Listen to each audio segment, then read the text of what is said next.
नमस्कार। मैं विनय शर्मा, वास्तु एक्सपर्ट और एस्ट्रोलॉजर, आप सभी का अपने चैनल पे बहुत बहुत स्वागत करता हूं और आशा करता हूं कि आप सब स्वस्थ होंगे, सुरक्षित होंगे।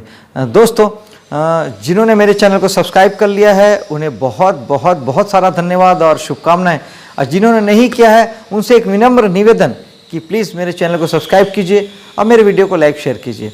दोस्तों, बात करते हैं कुंभ लग्न की और बृहस्पति के गोचर की। बृहस्पति मीन राशि से निकल के मेष राशि में आ जाएंगे 22 अप्रैल को। तो आपके कुंभ लग्न में ये तीसरे भाव में आएंगे। बृहस्पति जहाँ बैठते हैं वहाँ के फल को उतना अच्छा नहीं रखते, उसमें कमी लाते हैं, और जहाँ देखते हैं वहाँ के फल को बहुत बहुत बहुत सारा बढ़ा देते हैं और अच्छा फल देते हैं। तो तीसरे भाव के बृहस्पति कहीं ना कहीं आपके जो साहस और पराक्रम है उसमें कमी लाएंगे। और बृहस्पति चूँकि शुभ ग्रह हैं, पॉजिटिव ग्रह हैं, पवित्र ग्रह हैं, तो वो आपको उस तरीके से कोई नुकसान नहीं करेंगे, आपके कामों को खराब नहीं करेंगे, लेकिन आपके जो नैसर्गिक आप थोड़े से लेजी जैसे हो सकते हैं, क्योंकि बृहस्पति बहुत बड़े ग्रह हैं, बहुत लंबे समय में सूर्य के एक चक्कर लगाते हैं। बृहस्पति, शनि, ये सब वृद्ध ग्रह हैं, लेजी ग्रह हैं, बड़े ग्रह हैं, तो ये इनकी चाल धीरी है, तो ये आदमी को सुस्त बनाते हैं। बृहस्पति के प्रभाव वाले आदमी बहुत आपको सुस्त मिलेंगे, शनि के प्रभाव वाले आदमी भी आपको बहुत लेजी मिलेंगे, सुस्त मिलेंगे। ये दोनों ग्रह आपको आलसी बनाते हैं। तो बृहस्पति उस प्रकार से आपके साहस पराक्रम को थोड़ा सा शरीर को भारी कर देंगे। जब भी आप काम करने के बारे में सोचेंगे तो आपको थोड़ा सा आलस सताएगा। ये कोई बहुत बड़ा इशू नहीं है, इसे आप ठीक कर सकते हैं प्रबल इच्छा शक्ति के साथ में। बृहस्पति की जो पंचम दृष्टि है वो आपके सप्तम भाव में पड़ेगी। सूर्य की राशि है सिंह। चूँकि सूर्य बृहस्पति के मित्र हैं, और वैसे भी बृहस्पति जहाँ देखते हैं वहाँ के फल को बढ़ा देते हैं। अब बृहस्पति आपका जो बिजनेस धंधा है उसको बहुत बढ़ा देंगे। जो लोग भी बिजनेस सेक्टर से जुड़े हैं या स्वयं का स्वतंत्र अपना काम करते हैं, चाहे वो सर्विस प्रोवाइडर ही क्यों ना हो, आपके कामों को बृहस्पति खूब बढ़ा देंगे। जीवन साथी के साथ संबंधों को मधुर बनाएंगे। बृहस्पति मैरिज के कारक भी हैं, सप्तम भाव मैरिज का होता है, तो कहीं ना कहीं कुंडली में भी आपके योग संयोग अगर अच्छे हैं तो जिन लोगों के विवाह के लिए समय है, जिनकी उम्र वैसी है, इस समय में उनके विवाह शानदार ढंग से विवाह उनके हो सकते हैं, विवाह के लिए अनुकूल समय है। और चूँकि सप्तम भाव रिलेशनशिप का है तो बृहस्पति उस रिलेशनशिप को भी बढ़ाएंगे, जिसे अगर मैं शाब्दिक अर्थों में कहूँ तो एक्स्ट्रा मैरिटल अफेयर जिसे कहा जाता है, आप उसे समझ सकते हैं कि इस तरीके की चीज़ें भी आपके साथ हो सकती है। बृहस्पति शुभ ग्रह जरूर है, लेकिन जहाँ देखते हैं वहाँ वो शुभ या अशुभ में अंतर नहीं करते, केवल वो वहाँ के फल को बढ़ा देते हैं। तो चूँकि हमारा सप्तम भाव रिलेशनशिप का है, रिलेशनशिप को मल्टीपल कर देंगे, वो बढ़ाते हैं। अनुशासन आपको रखना है, ध्यान आपको रखना है। अगले भाव की ओर चलते हैं। बृहस्पति की सप्तम दृष्टि पड़ेगी आपके 90 भाव पे। यहाँ शुक्र की राशि है तुला राशि, और शुक्र बृहस्पति के शत्रु हैं, लेकिन फिर भी बृहस्पति अपना काम नहीं छोड़ेंगे। सप्तम भाव की हर चीज़ को, नवम भाव की हर चीज़ों को बढ़ाने की कोशिश करेंगे।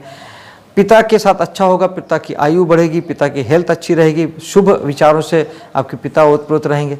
हालांकि शुक्र इसमें बाधाएं भी उत्पन्न करेंगे बृहस्पति के कामों में, बावजूद इसके बृहस्पति अपने कामों को कर पाएंगे।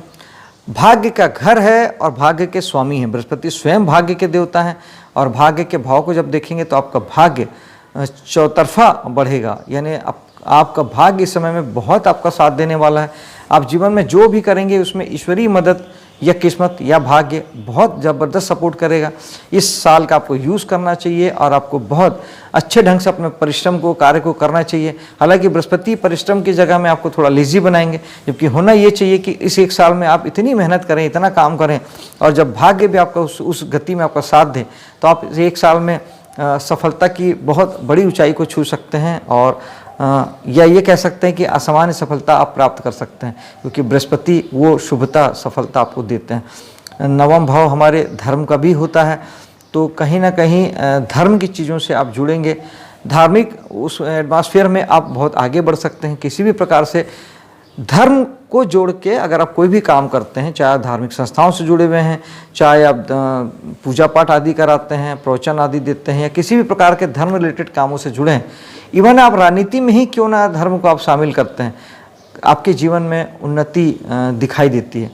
और नवम भाव हायर एजुकेशन का होता है। जो लोग उच्च शिक्षा पढ़ रहे हैं या जो लोग उच्च शिक्षा पढ़ाते हैं, दोनों के जीवन में सफलतादायक समय आएगा और जीवन में बहुत बहुत अच्छी उन्नति कर पाएंगे। अब हम आगे आते हैं 11वें भाव पे। बृहस्पति की नवम दृष्टि पड़ेगी आपके एकादश भाव में, जहाँ स्वयं बृहस्पति की राशि है यानी धनु राशि।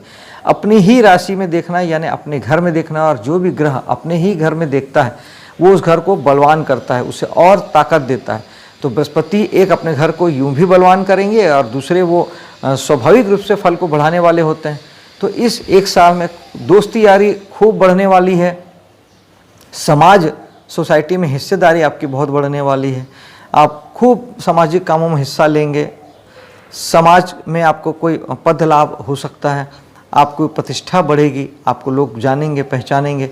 और आप अगर एनजीओ वगैरह से जुड़ के काम कर रहे हैं तो वो काम भी आपके बहुत अच्छे चलेंगे। और एकादश भाव सबसे महत्वपूर्ण होता है हमारी इच्छा पूर्ति का और लाभ की प्राप्ति का। तो लाभ की प्राप्ति आपको बहुत बढ़ जाएगी। आप जहाँ भी जो भी जिस भी रूप में आपने पहले इन्वेस्टमेंट कर रखा है या आप कर रहे हैं, वहाँ से आपको अच्छे खासे लाभ की प्राप्ति होगी। और एकादश भाव चूँकि इच्छा पूर्ति का है तो इस साल आपकी इच्छा पूर्ति का भी योग बनता है कि आपके बहुत सारी इच्छाएं छोटी बड़ी वो आपकी इस साल पूर्ति हो सकती है। इसमें कुंडली के योग संयोग भी बहुत मायने रखते हैं कि कुंडली में भी आपके कैसे दशाओं का क्रम है, महादशा अंतरदशाओं का सिस्टम चल रहा है, वो भी आपके लिए सहयोगात्मक हो सकता है और कम या ज़्यादा आपके लिए फ़ायदेमंद हो सकता है। दोस्तों, आपके लिए बृहस्पति का गोचर और ये साल बहुत बहुत शुभ हो, इसी कामना के साथ मैं अब आपसे विदा लेता हूँ। मेरे वीडियो को लाइक शेयर कीजिएगा, मेरे चैनल को सब्सक्राइब कीजिएगा। मिलता हूँ आपसे अगले वीडियो में, तब तक के लिए जय हिंद।